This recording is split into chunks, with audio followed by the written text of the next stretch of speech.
Hi, my name is Ralph Nybert. This is a quick little hangout on being a subject matter expert. How do you handle doing sales support, working in a conference call in order to get the customer the best case solution for their particular need. So let's talk about what we're going to cover here.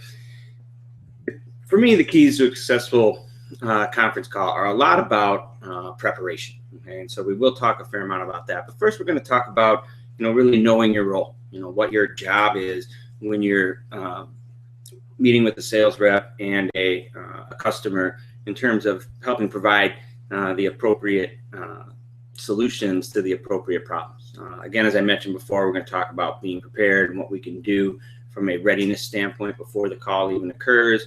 We're going to talk about how we should direct the conversation in the call, and talk a lot about solution-driven conversations. And then finally, the last part of it is the follow-up and the documentation piece. That's also very important when you're participating in these conference calls to support the sales staff. So first off, you're there because you are a subject matter expert. Okay, so you should walk into that call with a high level of confidence. Okay, they are there to hear you. They are there to seek advice from you. So you need to be confident. And the other thing mentioned on the slide there is that you're decisive. Okay, when you're asked what you think, okay, then you need to say exactly what you think, and you need to be decisive. You may be providing the customer options based off of the discovery, but those options, those decisions that you make and those choices that you give them need to be decisive. Okay. I put the bullet on a slide that you need to lead. I like to really take control in these conference calls. Again, you are the subject matter expert. You are the one who has the high level of knowledge about what's being discussed. Both the sales rep and the customer are going to look to you, okay, to not just answer questions, but able to give them direction about what is the best solution for them. So that's what we're talking about here. Helping the customer develop the best solution. Okay, so first thing we got to find out is what is the business need we're addressing. But this is about developing the highest quality solution. So don't just be there to answer questions as needed, but really help lead the conversation. The last bullet here, focus on solutions the organization can bring to market with quality. When you're developing a custom solution, make sure it's far enough in the box that it's something that your organization can do and bring to market with quality. It will be a quality experience for the customer. The other point here is preparation. The key to success with these calls is often preparation. What I like to do personally is something I call the pre-meeting. Okay? I like to do my calls on site with the sales representative in the same room as me. And I like to schedule for that sales representative to meet me 15 minutes before the actual meeting is going to start. And the reason for that 15 minutes before the meeting is because I want to go over all of the information. I want to get a debrief from the sales rep, everything that's going on with this particular account. How long have they been talking to them? What have they been talking about? What do they think they need for a solution? And just all the information that I can collect beforehand, before the meeting starts, is going to help me direct and answer questions during the meeting. Part of the preparation process is also collecting documentation, whether you do it electronically or whether you print off copies. I like to have class outlines in front of me for all of the courses that we might be talking about, so I can quickly refresh about what particular subject is covered in a particular course. We all have a large library of courses and don't necessarily remember every little thing about every little class. So I like to have the outlines in front of me. I like to have schedules available to me, whether it's my schedule or whoever's going to be handling the training. And then obviously any other previous documentation that's been generated, emails, notes, and those types of things are also important to have readily available on hand, and preferably reviewed before the meeting actually starts.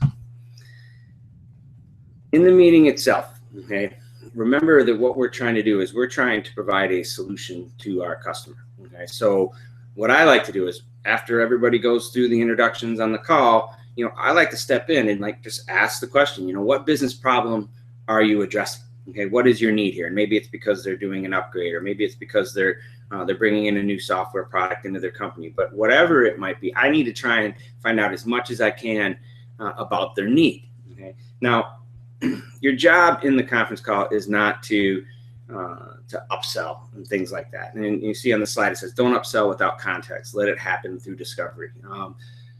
And what I mean by that, this happens a lot in conference calls. Again, you are the subject matter expert. And so you'll get customers who, they've got limited budgets or they have limited time. And so what they'll do is they'll say, well, I would like these 5 classes taught over a half day. Okay? And they say, can you do that? And my answer is typically we can do anything. Okay. But, 2 days of training is 2 days of training. Okay. And if you condense a 5-day class down to 2 days, okay, then you're going to have an overview of the topics. You're not going to be going into detail. You're not going to be able to spend time with the hands-on, with the labs, and try to really explain to the customer that, the value that you get from 1 day of training is really half of the value that you would get from 2 days of training. So if you want to take 5 days and condense it down into 1 day, yeah, we can do it. But there's going to be a cost there. There's going to be less knowledge transfer. There's going to be less learning, and really, just that's the the idea of letting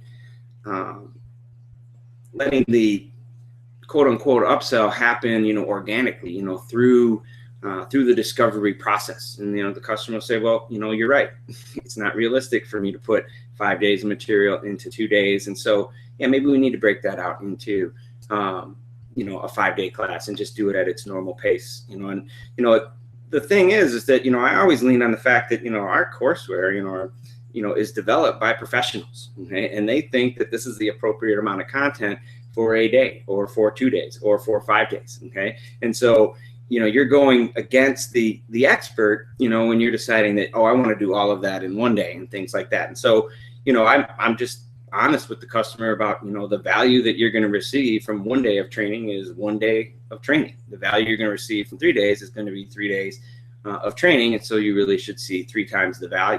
And so just by having conversations and analyzing what their needs are, and talking about things potentially they didn't think about, sometimes they will determine that they actually do need more classes than what they originally thought. But that should happen organically and through the discovery process. I always assume, when I walk into these calls that nothing's set in stone.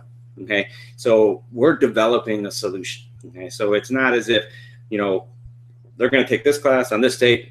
If we already knew that, we wouldn't be having the call. And so I don't make any assumptions about what the end product is going to look like after we go through through the call.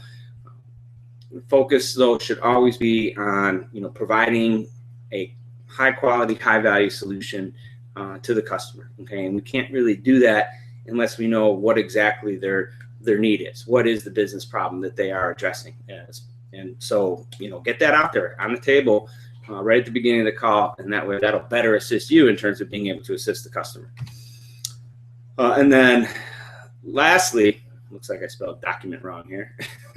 There's the follow-up and document. Okay, so with this piece, the first thing is like the post meeting. I like to do a quick post meeting with the sales rep right after the meeting occurs. Okay, and figure out what's the next step. What is the sales manager going to do? And then what am I going to do? And what I'm going to do might be simply just write up some notes. Okay, but I want to capture as much detail as possible. Remember, it might not, in some cases, be you delivering the training. Okay, and so you have to make sure that you collect enough information and document that information so that you can then hand that information off to a colleague or to a sales manager. Okay, so I make sure that I always forward all of my notes to obviously to the account executive, but I also forward my notes to my training manager. Okay, and the reason for that is because, again, if someone else happens to be the person delivering the training, then I want to make it easy for